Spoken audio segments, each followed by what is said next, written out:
আসসালামু আলাইকুম। আজ আমি ঘরে থাকা সামান্য কিছু উপকরণ দিয়ে বিকালের মুসমুসে খাস্তা একটা নাস্তা তৈরি করছি। এজন্য এখানে আমার লাগছে আলু সেদ্ধ, মুরগির মাংস সেদ্ধ, পেঁয়াজ কুচি, মরিচ কুচি, ময়দা, চিড়া, ডিম, একটু ম্যাগি মশলা, সরিষার তেল, লবণ আর একটু জিরা গুঁড়া। এখানে আমি প্রথমে সেদ্ধ মুরগির মাংস কাঁটা চামচের সাহায্যে কুচি কুচি করে নিয়েছি। কাঁটা চামচের সাহায্যে মুরগির মাংসটা সুন্দর ঝুরি ঝুরি করা যায়।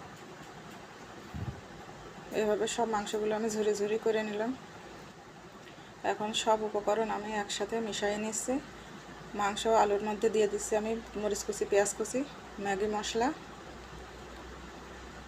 জিরা গুঁড়া, একটু লবণ আর সরিষার তেল। এখন সব উপকরণ আমি সুন্দর করে হাতের সাহায্যে মাখিয়ে নিচ্ছি। সুন্দর করে মাখিয়ে নিয়ে এখন আমি হাতের সাহায্যে গোল গোল করে নাস্তা তৈরি করে নিয়েছি। এখন একটা ডিম ফেটিয়ে নিচ্ছি। ডিমের মাঝে আমি নাস্তাটা ডুবিয়ে দিচ্ছি এবং ডিম থেকে তুলে ময়দায় নাস্তাটা দিয়ে ময়দা দিয়ে কোট করে নিচ্ছি। আমি আবার নাস্তাটা ডিমের ভিতরে দিয়ে দিচ্ছি এবং ডিম থেকে উঠাইয়ে চিড়ে দিয়ে দিচ্ছি।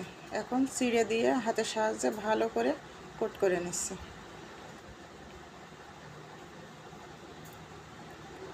সব নাস্তাগুলো এভাবে আমি কোট করে নিচ্ছি। এখন আমি কড়াইয়ে কিছুটা তেল গরম করতে বসিয়ে দিয়ে নাস্তাগুলো ভেজে নিচ্ছি। নাস্তাগুলো মিডিয়াম আঁচে ভাজতে হবে, তাহলে ফুলবে ও দারুণ মুচমুচে হবে। এভাবে আমি উল্টিয়ে পাল্টিয়ে বাদামি করে ভেজে নিচ্ছি।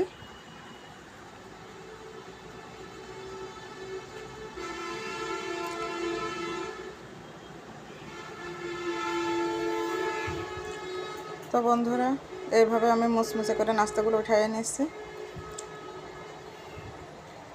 তো বন্ধুরা, তৈরি হয়ে গেল আমার দারুণ স্বাদের মুচমুচে খাস্তা বিকালের নাস্তা। এভাবে আপনারা আমার রেসিপিটা ফলো করে ট্রাই করতে পারেন। ধন্যবাদ সবাইকে।